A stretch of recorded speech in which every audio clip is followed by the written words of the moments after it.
বিপ্লব চ্যাটার্জি, দুলাল লাহিড়ী, মৃণাল মুখার্জিদের মতো খলনায়কদের পাশাপাশি ৯০-এর দশকে টলিউড ইন্ডাস্ট্রিতে আরও এক অভিনেতা খলনায়ক হিসেবে দাগ কেটেছিলেন দর্শকদের মনে।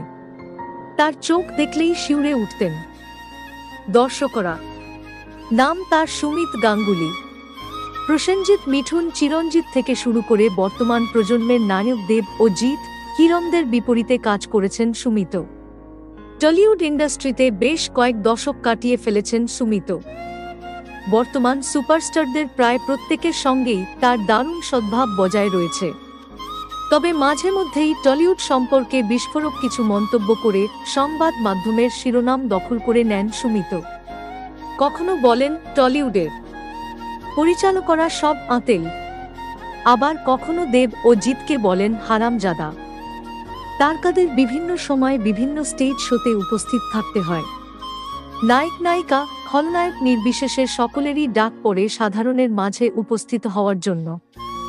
সেরকমই একটি অনুষ্ঠানে অংশগ্রহণ করতে গিয়ে সুমিত গাঙ্গুলি দেব ও জিৎকে নিয়ে এরকম মন্তব্য করেন।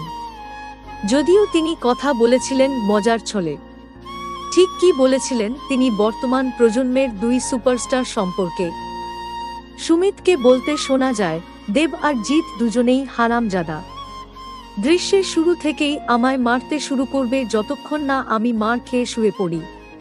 তিনি আরও বলেন, আমি কোনো সিনেমায় যদি ভারী ডায়লগ দিই তারপর হিরো এমন ডায়লগ দেবে, আমার ডায়লগ এমনই নেতিয়ে যাবে।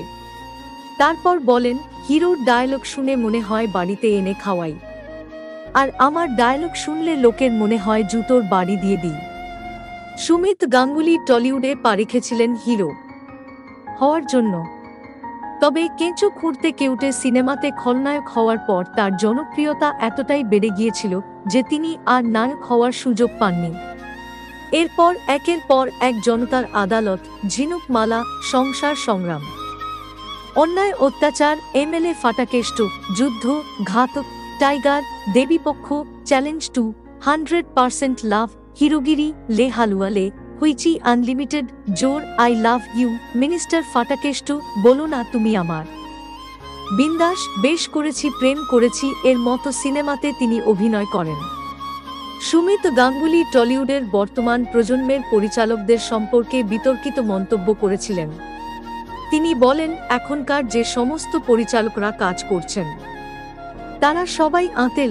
সিনেমা কাকে বলে জানেই না। এরা মানুষের আবেগ জানে না। এরা কখনো কমার্শিয়াল সিনেমা নিয়ে কাজ করেনি। সিনেমায় যদি মারধরের সুযোগ না থাকে তাহলে কিভাবে আমরা কাজের সুযোগ পাব? আগের মতো ঝাঁ চকচকে উপস্থাপন নেই, মশলাদার গল্প নেই, তাই আমাদের মতো খলনায়কের জায়গাও নেই।